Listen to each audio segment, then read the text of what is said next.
Hi, I'm Mary Kate KarrPetras and welcome to McCall's Quilting Block Builders Workshop. Today I'm here to talk to you about the CapitalT block, which is maybe a name you're not totally familiar with, but if you look at the block here in front of me, you'll notice it's pretty traditional looking. It's very classic, in fact. We have your basic 9-patch layout, and we have those 9 patches are made up of probably the most basic building blocks of most quilters' patterns, which are half square triangle units and flying geese units. So let's talk about how to make this. So first, make your half square triangle units. I have my 2 squares cut, placed right sides together. You can go kind of the general way that a lot of us do it these days, which is to draw a line from corner to corner on the diagonal, like this. Oops. And then you would stitch your 1/4 inch seam allowance on either side of that line. This line is your cutting line, and then you would use your 1/4 inch foot or however you measure it on your sewing machine to stitch a 1/4 inch on either side, and then you would just cut on the line that you drew. You can do it that way. You may also, though, use a handy dandy 1/4 inch seam marker. This is a really handy little tool because what you do is you actually draw your stitching lines and then you just trim through the center. So let's do that. So you just line it up. The little 90-degree angle fits right there in the corner, and you just draw your line on either side. You would do it on the other side. I would have to twist my body here rather than turning it, but you get the picture. And then you would just stitch on the lines that you drew, and you cut, and you're good to go. So now let's talk about a way to make fast flying geese. If you've ever made a lot of flying geese for a quilt, you know they can be a little tedious, especially if they're smaller units. There are ways of making flying geese that involve a stitch and flip method, which results in some waste, but it is convenient. Let's talk about fast flying geese, though. It's fast and it's no waste, and I think you're going to really like it if you've never done it before. And if you have, then this will just be a little refresher. Let me first talk, though, about this fabric. This is from Northcott's vintage travel line, and I really like this plaid that was printed on the bias. It's printed on the diagonal, so I cut it on straight of grain. So what's really nice is that if you're ever using a directional fabric for some of these stitch and flip or 1/4 square triangle patterns, sometimes you have to finagle the direction of the print if that's important to you. The nice thing about this is you get the effect of that directionality without having to worry about which way it's going, because it's always going crisscross. So it was a lot of fun to work with.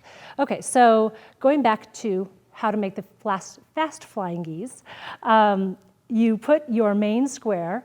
Now this is something that you normally would cut into 1/4 square triangles. If you were doing it the traditional way, you would cut them in half on both diagonals and you would have 1/4 square triangles. But we're leaving it whole. And then these you would normally cut into half square triangles, and those would be on the sides of your flying geese units. But again, we're leaving them whole. And I've already pre-marked these using my 1/4 inch ruler. As you can see, again, you just mark these. You can pre-mark them. It makes it go quickly. And you layer them right sides together along the diagonal, and you overlap those corners as they want to be overlapped. And you can throw a pin in there, you know, to keep them lined up. And then you'd, again, same way we did with the half square triangles, stitch down one side and down the other, and you have that, and it ends up looking like this. And then you trim. Let's just get that lined up. You don't have to be too precious about this because you've already sewn, and so your seam allowance is just going to be what your seam allowance is going to be. And then let's open this up, and you get this sort of funky looking little unit. And let me press one of these open.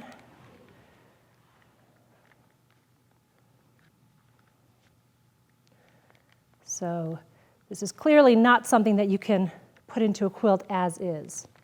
All right, that's good enough for now.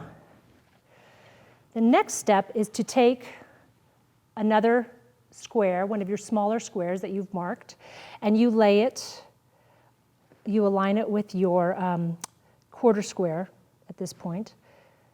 And again, don't worry about this. This feels like a lot of overhang, but it's going to meet up right where you need it to meet up.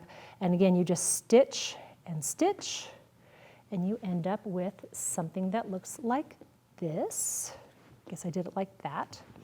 And again, let's just cut that open. Take a look at it. I like to add my own little soundtrack to things sometimes. Hope you don't mind. And then you can just open these up, and you have your flying geese unit. Let's just press that, make it look a little prettier.